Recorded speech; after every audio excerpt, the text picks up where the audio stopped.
beurre de cacahuète, comme souvent. Coucou. Aujourd'hui on fait le bilan de la 19e semaine de grossesse et donc de la 21e semaine aménorrhée. C'est parti, hein. Qu'est-ce que vous voulez que je vous dise de plus? Donc cette semaine, mes symptômes, j'en ai franchement pas eu, quelques remontées acides, mais sinon c'était vraiment pas catastrophique niveau symptômes, pas de problème pour dormir, envie de faire pipi beaucoup plus fréquente même la journée. Si un des symptômes quand même, c'est le fait que je commence à avoir des contractions, mais des contractions qui sont pas si je suis au repos etc, mais des contractions si jamais je suis encore fatiguée. Du coup je regarde vers le bas, je suis désolée. À chaque fois je filme le vendredi et les vendredis en ce moment je pars, donc du coup j'ai trop de choses à faire. Et du coup, à chaque fois, j'ai pas le temps de faire de sieste et du coup, j'ai mes yeux qui partent en vrille. Bref, reprenons. Quand j'ai envie de faire pipi, par exemple, et que je me retiens et que je suis en train de faire une activité, par exemple, marcher, je sais pas moi, ouais, souvent marcher, ou de la voiture et que j'ai envie de faire pipi, je contracte. Donc voilà, c'est pas douloureux, c'est juste que je sens que mon ventre est tout dur. Donc j'évite absolument de me retenir de faire pipi puisque je vois que ça me fait contracter. Donc ça c'est un des symptômes du coup de cette semaine. Mais sinon, sincèrement, pas de symptômes particuliers. Niveau peau, c'est pareil. Non, vraiment pas de symptômes particuliers pour cette semaine. Niveau envie, j'ai pas eu envie de choses en particulier non plus. Quand il y avait, comme d'habitude depuis le début de ma grossesse, des choses devant moi, je mange, mais sinon pas des envies particulières. Non, après c'est vraiment des choses que je fais. Je sais que j'ai fait des crêpes cette semaine, mais c'était pas une envie, c'est une envie lambda quoi. Tiens, et si on faisait des crêpes, mais c'était vraiment pas des envies de grossesse. Quand je parle d'envie de grossesse, c'est vraiment l'envie incontrôlable, il en faut tout de suite, un peu les pulsions alimentaires. Moi je connais pas pour le moment, donc je touche ma tête parce que j'ai pas du tout envie d'en avoir, même si c'est pas désagréable d'avoir ça, mais ça me donne pas envie d'avoir envie. Des pulsions comme ça me donne pas envie. Mais en tout cas j'en ai pas pour le moment, donc voilà. Niveau alimentation, j'ai très bien mangé cette semaine, dans ce que je fais d'habitude, pas plus, pas moins, pas... comme je suis restée pratiquement là, si on a eu l'enterrement de vie de jeune fille et je suis partie à Paris une journée, mais en soi nickel, franchement rien à redire. Même l'enterrement de vie de jeune fille de mes copines, enfin de ma copine avec les copines, nickel, j'ai mangé complètement normalement. Il y avait des trucs que je mange pas du tout, j'en ai pas eu envie. Ouais, j'ai mangé mes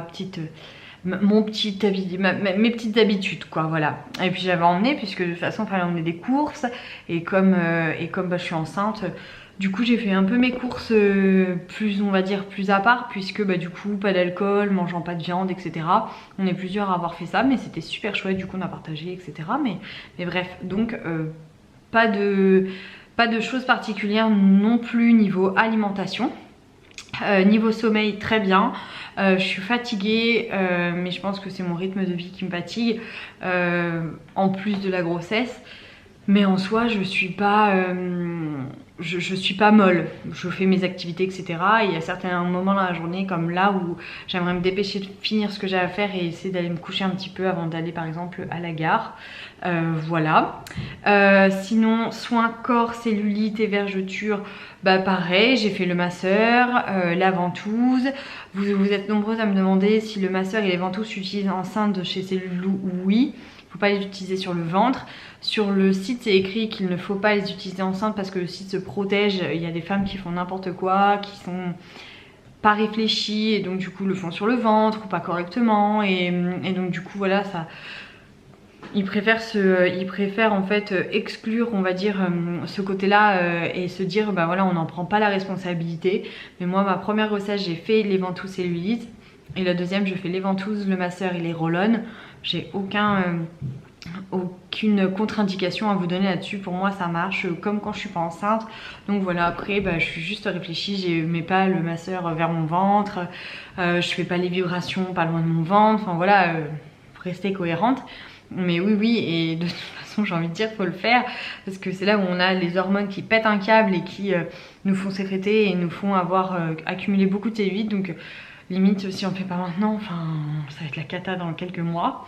Donc du coup non, moi je continue, je le fais régulièrement, donc normalement tous les jours. Mais disons que je dis pas tous les jours parce que sait-on jamais, il y a peut-être une journée où je vais pas le faire par semaine. Donc...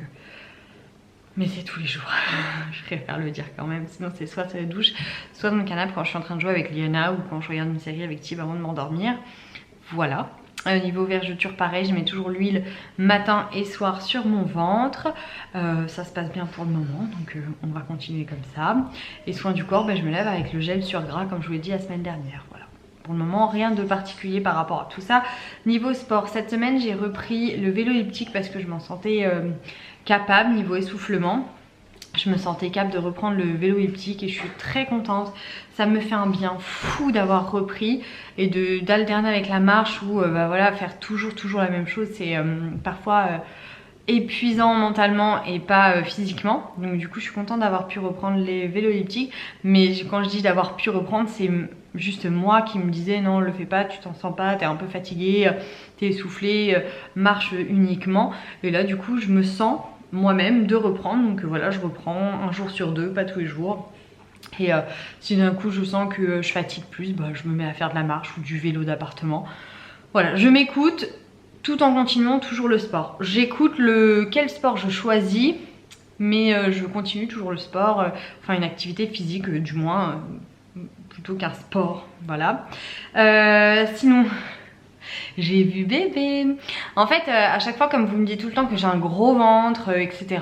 J'ai une de mes amies actuellement qui a un petit souci avec son bébé et donc du coup, je me suis dit bon, sait-on jamais, enfin son bébé dans son ventre, je vais quand même essayer de demander. Et puis c'est surtout qu'en fait, je bouge énormément. Donc normalement, j'avais mon rendez-vous demain, donc samedi, et comme je vais à Paris ce soir, du coup, il est déplacé pour la semaine prochaine. Ça m'a fortement embêtée de ne pas faire de rendez-vous de la semaine. Du coup, ça faisait plus d'un mois que j'aurais pas eu d'écho. Et comme je bouge beaucoup, que je suis quand même en grossesse, pas à risque, mais pas une grossesse dite normale puisque Liana était petite à la naissance, je ne me voyais pas du tout attendre une semaine de plus, sachant que là j'avais encore des déplacements prévus. Je préfère faire des check-up régulièrement, donc là vous me dites que j'ai un gros ventre, je sais qu'il est bas, je sais que je sens bébé qui est bas, je sais que, enfin voilà, des petites choses comme ça, je voulais vraiment voir avec le gynéco. Et avec tous les déplacements que j'ai fait, ma vie qui est très rythmée, hein, disons-le, et que j'aime comme ça, hein, je me verrais pas faire autrement, mais ma conscience de maman fait que je préfère me renseigner et faire des check-up comme il le faut. Donc je suis passée voir mon gynéco, il m'a pris entre deux puisqu'il connaît ma vie et voilà, il a fait une écho très rapide, il a contrôlé mon col, donc tout est très bien, mon col est long, fermé, bébé est bas mais il peut remonter à tout moment parce qu'un bébé peut remonter à tout moment, mais un col ouvert ne peut pas se refermer, voilà ce qu'il m'a dit. Bébé était censé faire 350 grammes, il faisait 380 grammes. Mon placenta est de taille normale, donc c'est pas ce qui justifie la grosseur de mon bidou. Voilà, donc sinon le liquide amniotique, quantité normale dedans, ni trop ni pas assez. Voilà ce qu'il m'a dit, il a reconfirmé le sexe, j'adore quand on reconfirme le sexe. Et à chaque fois il me dit que c'est le contraire, je dis ah. Donc bref, c'est trop drôle. Bon, j'aime bien, moi c'est mes petits côtés, je sais que j'en aurai plus après les échos. Après ce bébé là, c'est chaque écho et c'est comme si c'était la dernière entre guillemets, donc du coup j'en profite à fond et je la vis voilà, à chaque fois avec beaucoup de gaieté, etc. et voilà, j'adore ces moments. Enfin, c'est pas le moment où j'écarte les jambes que j'adore, hein. Non, c'est le moment où je vois mon bébé dans ce petit écran en noir et blanc avec le petit cœur que j'écoute, les petites mains qui bougent. Voilà, ça je kiffe. Donc voilà, mon ventre je vais vous le montrer, hein, comme vous me le dites, il est gros. C'est vrai que le matin et quand je suis chez moi il est moins gros que ce que vous voyez quand on est à l'extérieur, on est en déplacement, puisque je vous l'ai déjà dit, je mange moins à la maison, je mange différemment, voilà, c'est très différent et du coup je bouge un peu moins aussi, et le fait d'être toujours en activité ça fait un peu plus sortir le ventre. On en parlait avec une de mes copines. Elle trouve que son ventre sort plus quand elle a fait beaucoup de choses dans la journée.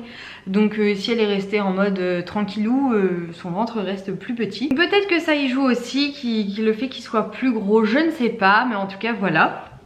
Et si je peux vous donner des conseils, des astuces pour cette semaine, bah, c'est encore une fois de vous écouter. Si vous considérez que vous pouvez faire tel sport, faites-le. Bien sûr, on ne parle pas de boxe ou de corde à sauter ou de trampoline, mais on parle de sport doux, d'activité physique plutôt. Puisque moi, si je parle de sport, c'est de la marche, c'est de l'elliptique mais à fréquence modérée comparé à ce que je fais d'habitude. Le vélo, il n'y a pas de résistance. Donc écoutez-vous. Et puis pareil, si vous avez le moindre doute, les questions, n'hésitez pas, il vaut mieux poser trop de questions que pas assez, puisque vous savez, il vaut mieux être trop informé et averti que de se retrouver un moment le bec dans l'eau et de ne pas pouvoir faire machine arrière. Donc voilà, n'hésitez pas et surtout dites-vous que c'est vous qui connaissez le mieux votre corps, vos ressentis, à moins que vous soyez hypocondriaque, mais là on est sur un autre débat. Voilà, en tout cas les filles, j'espère que cette petite vidéo vous aura plu. Je vous fais des gros bisous, je vous dis à la semaine prochaine pour un nouveau bilan. Bisous.